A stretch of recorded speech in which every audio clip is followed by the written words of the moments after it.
If you feel buried, good. Stay there.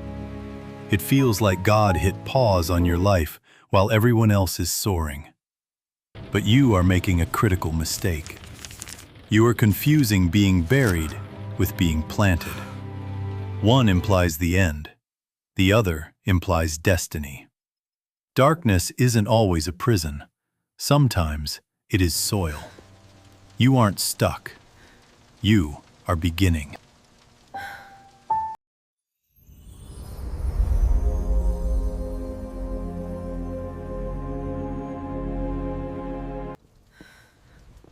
It was 11 p.m. on a Tuesday. The wind howled across Route 66 like a lost soul. Inside the last stop diner, the air smelled of stale grease, burnt coffee, and 40 years of broken dreams. Betty wasn't serving customers. She was packing a box. 53 years old. Her hands weren't just rough. They were cracked maps of decades of service. For 30 years, she had been the smiling face behind the counter. She had poured 1 million cups of coffee for strangers. But tonight, her own cup was empty. The final notice from the bank lay on the counter. The roof was leaking. Hope was gone. She walked to the window. She took the neon open sign, the one her father had hung with pride, and pulled the plug. The room plunged into darkness. She dropped the sign into the trash bin. Thud. The sound echoed like a judge's gavel sentencing her to failure. She whispered to the shadows, "I'm sorry, God. I tried. I really tried. But I'm just tired." In her pocket was a yellowed Greyhound bus ticket to Los Angeles, bought when she was 22. Her what if. She gripped it tight. She was finally going to leave.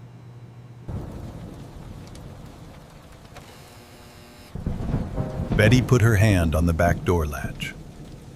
But then, a sound cut through the storm. Bang, bang, bang.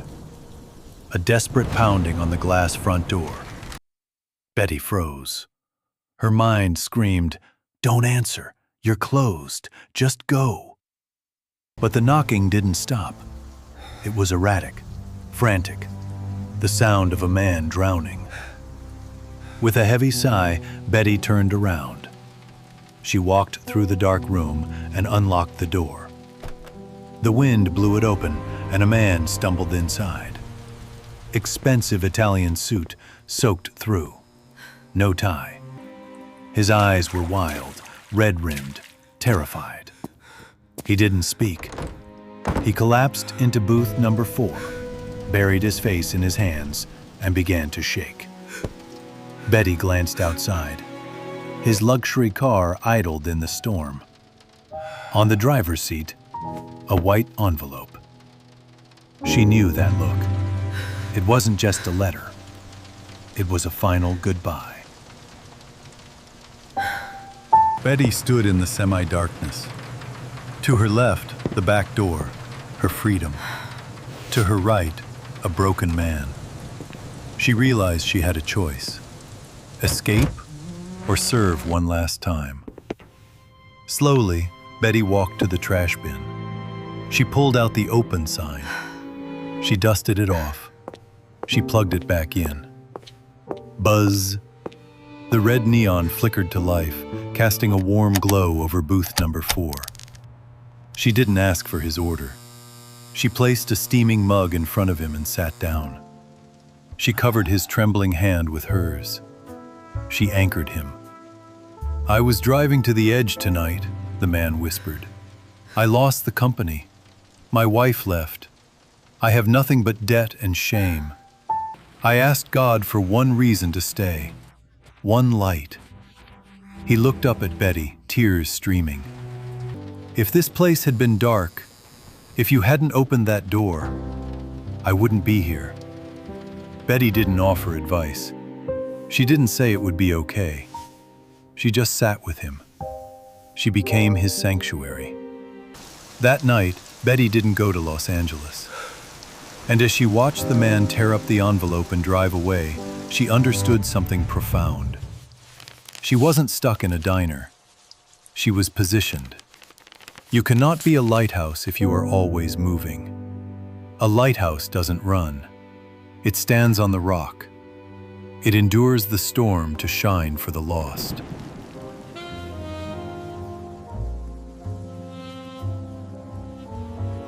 "5 years later, Betty is still there, but the diner has changed. The peeling wallpaper is gone. The silence is gone. The wall behind the counter is now a mosaic of life. Postcards from Paris, Tokyo, New York. To the lady who listened. To the woman who saved my life. Photos of families, graduations, weddings. Sent from people who sat at booth number 4 when they were empty and left full. One afternoon, a young girl enters, dragging a heavy suitcase.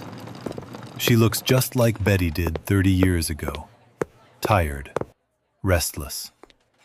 She stares at the wall in awe. "Wow, you must have traveled the whole world to get these."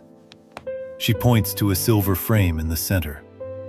A photo of a smiling man holding a newborn baby. Beneath it, a note reads, "To the lighthouse that guided me home. Thank you for keeping the light on." Betty smiles. Her eyes are no longer tired. They are victorious. That was the first seed I planted. He came in during a storm. She turns to the girl, pouring a fresh cup of coffee. "No, honey, I didn't travel the world. I stayed right here. And because I stayed, the world came to me."